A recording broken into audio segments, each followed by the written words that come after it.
Assalamualaikum warahmatullahi wabarakatuh. Waalaikumsalam warahmatullahi wabarakatuh. Bismillahirrahmanirrahim. Innal hamdalillah nahmaduhu wa nasta'inuhu wa nastaghfiruhu wa na'udzu billahi min syururi anfusina wa min sayyiati a'malina may yahdihillahu fala mudhillalah wa may yudhlil fala hadiyalah. Asyhadu an la ilaha illallah wahdahu la syarikalah wa asyhadu anna Muhammadan abduhu wa rasuluh. Allahumma sholli wa sallim wa barik ala Muhammadin wa ala alihi wa sahbihi ajma'in, amma ba'du. Pertama-tama kita panjatkan puji syukur kehadirat Allah yang Maha Kuasa, karena selama ini kita diberi kesehatan dan bisa menyampaikan dakwah pada malam hari ini. Dan yang kedua, sholawat dan salam kita limpahkan kepada Rasulullah Muhammad SAW. Pada malam hari ini, Yayasan Pembina Mu'alaf At-Tauhid ini bersama Yai Bening akan membahas tentang khilafah. Tentunya pada malam hari ini juga membahas khilafah lebih detail, karena sama Yai Bening akan dijelaskan dengan konsep atau metode yang bagaimana khilafah itu. Monggo Yai, silakan. Pertama kita ucapkan syukur kita kepada Allah Subhanahu wa taala, yang kedua kalinya salawat dan salam semoga tetap dilimpahkan kepada Nabi kita Nabi Muhammad SAW. Anakku yang dimuliakan Allah, ini begini, karena ini kita live, ada sebuah kritik kepada saya. Kenapa wanita berdekatan dengan pria? Perlu saya katakan ini suami istri. Jadi para pemirsa saya ini suami istri, jadi mahram, jadi tidak masalah dekat. Karena ada yang tanya, itu kok suami istri kok dekat? Gitu. Wanita dan prianya kok dekat kajian? Ini suami istri, jadi mahram. Yang kedua, yang pemirsa yang dimuliakan Allah, biasanya yang ceramah pemateri itu lebih ahli dari yang penyimak pemirsanya. Tapi ini tidak. Yang kebetulan saya pemateri yang memberikan ceramah di sini, ini bukan lebih ahli. Kadang-kadang pendengar mustami itu lebih ahli. Gitu. Untuk itu kajian ini adalah kajian interaktif. Sekarang ini teman-teman anak-anak muda itu, mahasiswa-mahasiswa itu, kitab-kitab itu Bukhari, Muslim, Nasai, Ibnu Majah, kemudian tafsir Ibnu Katsir, macam itu ada di sakunya. Mereka lebih pengalaman gitu loh. Lebih pengalaman. Jadi nanti kalian ini kan lebih, insya Allah lebih banyak tahu daripada saya, sampean interaktif ya, tanya. Kemudian yang ketiga, anakku yang dimuliakan Allah, ini nanti akan dibacakan ayat, kita bahas ayat surat Surat An-Nur ayat 55, tolong anak saya dibacakan, nak, sama artinya ya, sekalian. Monggo. A'udzu billahi minasyaitonir rajim. Bismillahirrahmanirrahim. Wa'adallahu alladhina amanu minkum wa 'amilus solihati la yastakhlifannahum fil ardh. La yastakhlifannahum fil ardi kama stakhlafal ladzina min qablihim wa la yumakkinanna lahum dinahum alladzi irtada lahum la yubaddilannahum min ba'di khawfihim amna ya'budunani la wa man kafara ba'da dzalika fa ulaika humul fasiqun. Allah telah menjanjikan kepada orang-orang di antara kamu yang beriman dan yang mengerjakan kebajikan, bahwa Dia sungguh akan menjadikan mereka berkuasa di bumi, sebagaimana Dia telah menjadikan orang-orang sebelum mereka berkuasa. Dan sungguh, Dia akan meneguhkan bagi mereka dengan agama yang telah diridhoi. Dan Dia benar-benar mengubah keadaan mereka setelah berada dalam ketakutan menjadi aman sentosa. Mereka tetap menyembahku dengan tidak menyekutukanku dengan suatu apapun. Tetapi barang siapa tetap kafir setelah janji itu, maka mereka itulah orang-orang yang fasik. A'udzubillahi minasyaitonir rajim. Bismillahirrahmanirrahim ya. Anakku, perhatikan ya ayat demi ayat. Ini adalah kita itu bicara khilafah, kekuasaan. Sebuah institusi yang Allah janjikan ya. Saya bacakan. Ini ayat pasaran. Jadi ayat pasaran itu banyak diketahui oleh kaum khilafah, termasuk YPM. Kita itu kan kaum khilafah nak ya. Jadi kaum yang menginginkan agar umat Islam itu bersatu dalam satu jemaah atau institusi yang kalau bisa yang global, kalau tidak bisa ya seadanya. Gitu. Bismillahirrahmanirrahim. Wa'adah ini kan fi'il madi. Jadi Allah telah berjanji. Wa'adah telah berjanji Allah, siapa Allah? Alladzina, kepada orang-orang. Alladzina ini isim mausul. Jadi merujuk kepada, insya Allah merujuk kepada makhluk yang berakal ya. Berjanji kepada siapa? Amanu orang-orang yang telah beriman. Amanu ini insya Allah madi, ini tak tahu ya. Minkum di antara kalian, wa amilus sholihati, dan orang-orang yang berperilaku solihah, yang berperilaku soleh. Ya.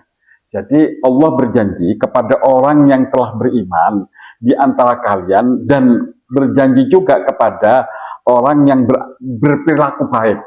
Jadi Allah berjanji kepada dua karakter, yaitu mereka punya satu iman, telah beriman, kedua yang berperilaku baik. Apa janjinya Allah? La yastakhlifannahum fil ardi. Niscaya pasti Allah akan menegakkan sebuah kekuasaan fil ardi di bumi itu kama astakhlafal ladzina min qablihim. Sebagaimana Allah telah memberikan kekuasaan kepada orang-orang sebelum mereka. Nah, jadi ini jelas ya ayat ini. Ayat ini Allah menjanjikan kepada orang beriman yang beramal soleh, yang berperilaku baik. Sekarang kalau Allah berjanji, apakah layak janji Allah itu sampai terjuangkan? Coba kita jawab. Ini kajian interaktif. Satu misal begini nak ya, sampean punya putra ya, putra SD kelas 3. Nah, nanti sampean kan minta sepeda, sampean belajar yang baik, kalau nanti mati kamu nilai sekian, saya kasih sepeda, gitu. Berarti seorang ayah itu berjanji untuk membelikan sepeda setelah nilainya baik. Berarti hanya anak itu tidak perlu ngereken sepeda. Yang direken itu, yang fokusnya itu bagaimana dia bernilai baik. Gitu. Jadi sebenarnya umat Islam itu jangan fokus kepada apa namanya, kepada khilafah janji Allah gitu. Nggak perlu kita itu fokus, itu urusan Allah. Yang penting bagaimana kita melahirkan sebuah janji itu datang gitu loh, yaitu dengan iman dan amal soleh, perilaku baik. Yang justru yang perlu dibahas itu iman yang seperti apa, amal soleh yang seperti apa, yang dapat merefleksikan khilafah. Gitu. Seharusnya kaum khilafah itu berpikirnya begitu.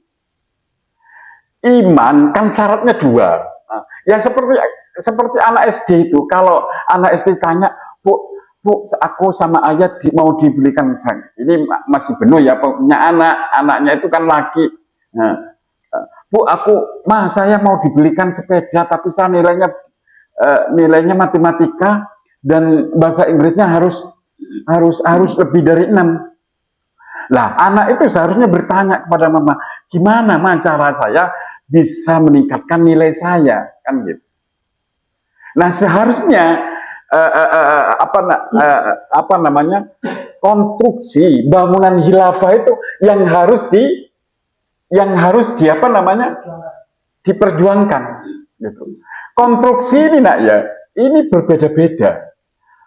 Seperti ya, iman itu harus begini. Harus tidak boleh bercampur syirik. Syirik itu kaum ideologis. Ini dengan kaum yang lain, kan ada umat Islam kaum konservatif, kaum ideologis dengan kaum Muslim konservatif. Ini beda memaknai. Gitu. Ada yang bilang bahwa demokrasi itu adalah syirik. Tidak mungkin memperjuangkan khilafah dengan kendaraan yang syirik. Nah, ini saja berbeda, gitu. Gitu. Kenapa kita meloncat? Gitu. Meloncat, gitu.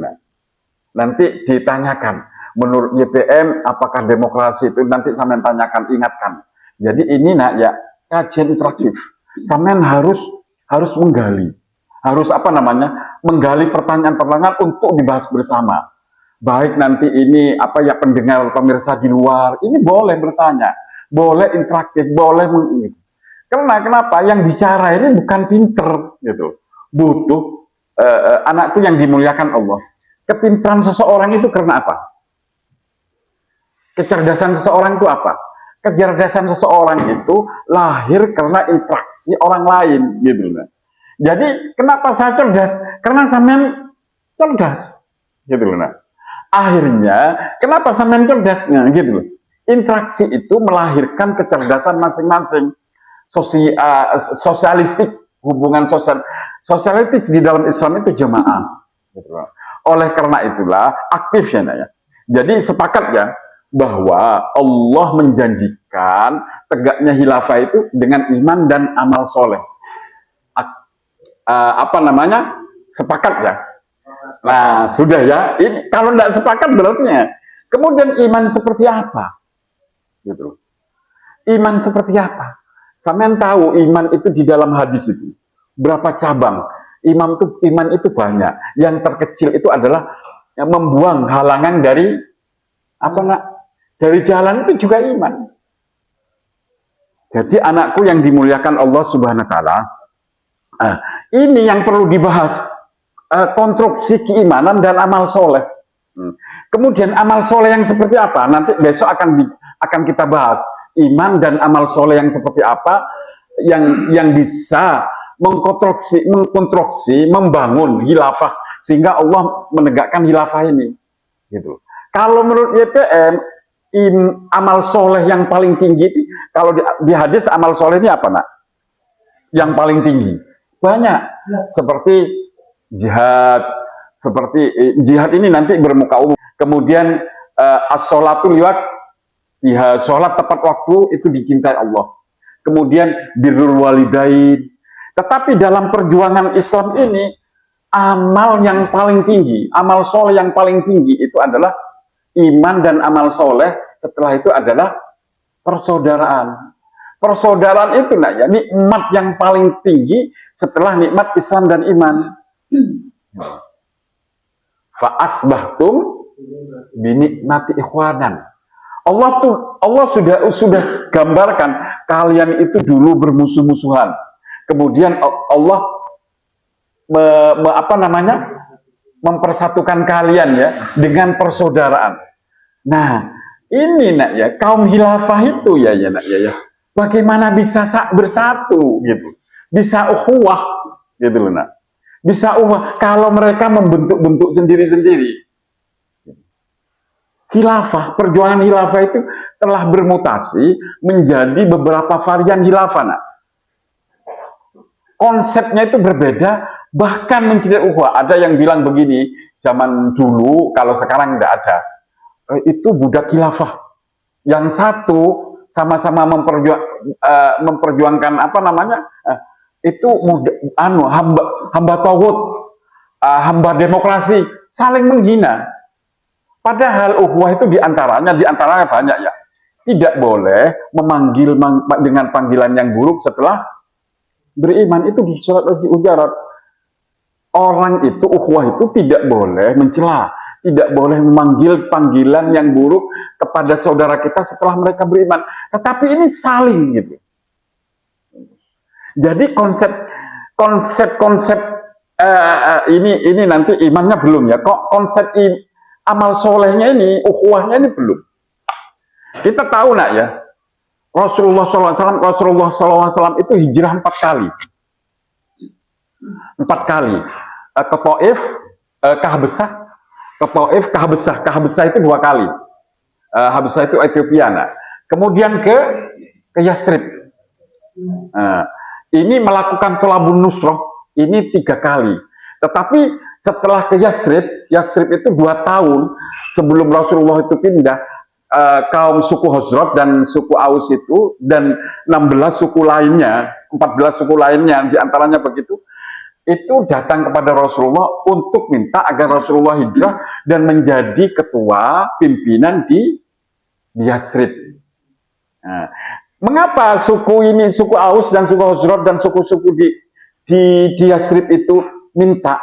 Karena di suku ini, suku Khazraj dan suku Aus ini saling cekcok, saling konflik, saking perang. Akhirnya, ini kan Bani Israel, akhirnya mereka sepakat bahwa kita itu capek, perang terus capek, kita harus membentuk satu pimpinan. Nah, akhirnya mereka pimpinan, dalam kisah yang saya terima dulu, dalam, kalau tidak keliru ya, dalam kisah yang saya baca di mana itu, kalau tidak salah di kitab Al-Bidayah wan Nihayah yang ditulis oleh Imam Ibnu Katsir, itu diceritakan, dikisahkan. Suku Aus ini butuh pimpinan yang dapat menyatukan mereka. Lah kebetulan, alhamdulillah, ada seorang nabi, katanya, ada, kita angkat nabi itu. Loh, bagaimana kita tahu kalau Muhammad yang di Mekah itu nabi? Gampang. Kita tahu seorang nabi itu kalau ajarannya sesuai dengan Taurat.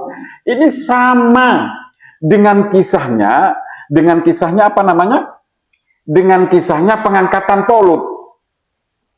Ya, kita buka nak ya. Surat Al-Baqarah ayat 246.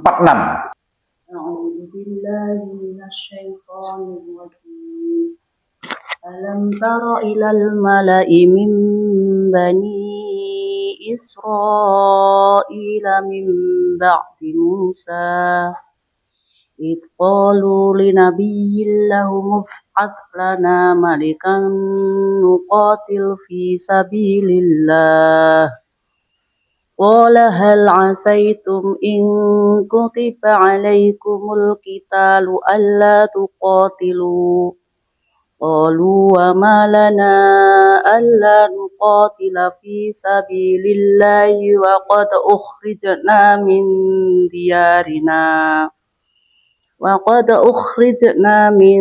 diyarina wa abnaina falamma kutiba alaikumul qitalu tawallaw illa qalilan minhum wallahu alimun bizzalimin. Tidaklah kamu perhatikan para pemuka Bani Israel setelah Musa wafat, ketika mereka berkata kepada seorang nabi mereka, angkatlah seorang raja untuk kami, niscaya kami berperang di jalan Allah. Nabi mereka menjawab, jangan-jangan jika diwajibkan atas kamu berperang, kamu tidak akan berperang juga. Mereka menjawab, mengapa kami tidak akan berperang di jalan Allah, sedangkan kami telah diusir dari kampung halaman kami dan dipisahkan dari anak-anak kami. Tetapi ketika perang itu diwajibkan atas mereka, mereka berpaling kecuali sebagian kecil dari mereka. Dan Allah Maha mengetahui orang-orang yang zalim. Ceritanya ini hampir seperti suku Aus dan Khazraj. Kita perhatikan ya, bismillahirrahmanirrahim. Alam taro ilal mala'i min bani Israel. Perhatikanlah Ya, perhatikanlah gitu. Ini Allah yang bilang. Lihatlah, dikala tokoh-tokoh Bani Israel itu mimba di Musa setelah wafatnya Musa lama, tokoh Bani Israel ini berkumpul. Nah, Allah ceritakan. Kan gini, di surat apa namanya? Ini tidak usah saya langsung bacakan ya. Di surat apa namanya? Surat Al-Maidah ayat 12. Walaqad akhadallahu mitsaqa bani Israil wa ba'atsna minhum nai asyara naqiba. Ini di sini dikatakan, dan sungguh-sungguh Allah telah mengambil mitsaq bani Israil. Mitsaq itu perjanjian ya, mitsaq mengambil min bani Israil, dari bani Israil itu wa ba'atsna minhuma, kami mengangkat 12 naqiban. Nakib itu kepala suku. Jadi suku di Bani Israel itu ada 12, ada suku Yahuda, ada suku Yusuf, ada suku Benyamin dan lain sebagainya. Itu masing-masing diangkat. Nah, tokoh-tokoh Bani Israel ini bersatu. Gitu loh, nah. Bersatu karena tidak punya raja. Gitu. Lah, ini selepas apa namanya? Selepas wafatnya Musa. Setelah wafatnya Musa ini, nak ya, ini apa namanya? Ini Bani Israel itu tidak punya pimpinan. Kalau dulu kan apa namanya? Kan dipimpin oleh Musa. Jadi nakib ini bersatu. Para nakib ini dijelaskan di mana di surat Al-Maidah ayat 12. Jadi wa ba'atsna minhum itsnai asyara naqiban. Kami Allah mengangkat 12 nakib. Lah, nakib ini bersatu minta kepada nabi mereka, Nabi Samuel, untuk mengangkat seorang raja, seorang pimpinan untuk memimpin mereka berperang dengan Jalut, Goliat. Nah, ini ya. Ini apa namanya? Idz qalu, dikala mereka linabi lahum ya. Kalau dikala orang banyak, pimpinan nakib-nakib itu berkata kepada nabi mereka, linabi lahum ba'ats. Tetapi kalau di kita potong ya, ib'ats lana, angkatlah bagi kami malikan, pimpinan, gitu. Tapi malik itu bukan bermakna pimpinan, malikan itu raja. Karena dulu itu sistemnya itu adalah memang sistem monarki, teokrasi gitu. Jadi bukan monarki teokrasi, apa namanya? Monarki kerajaan. Kalau dinasti kan turunan ya, nak ya. Monarki teokrasi. Nah, ini mau membentuk teokrasi, monarki teokrasi, pimpinan raja.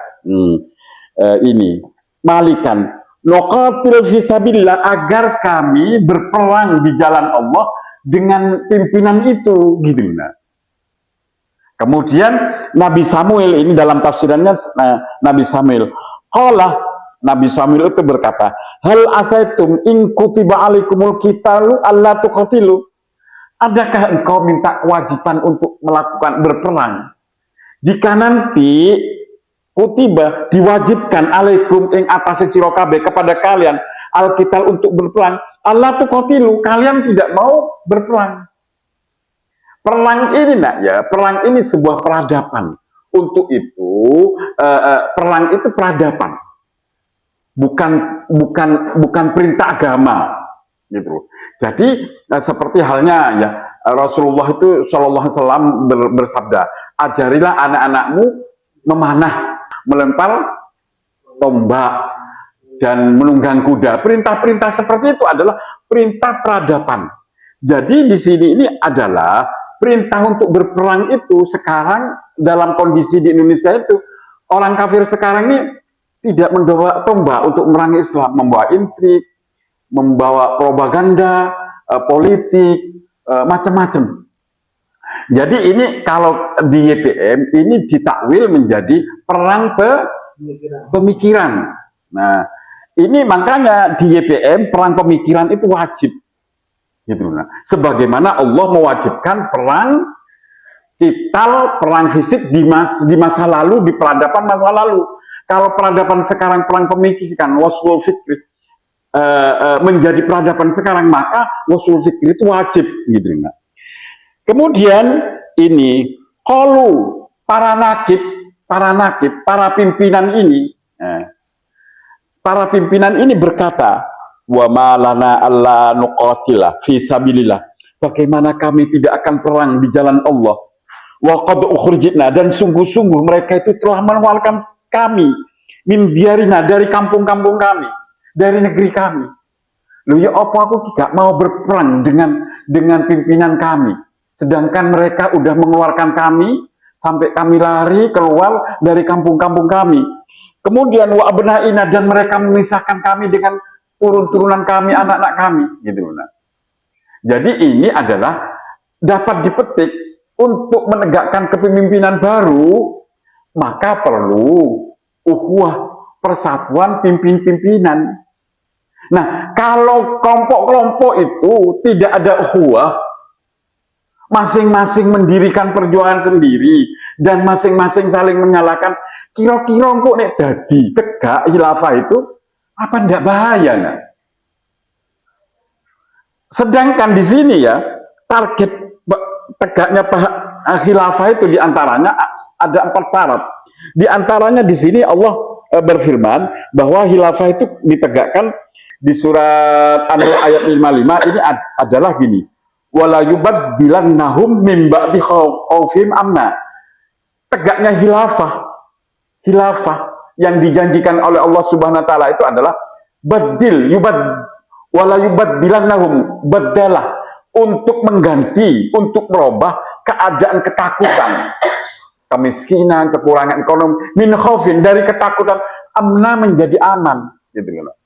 Kalau belum khilafah dibangun, bukan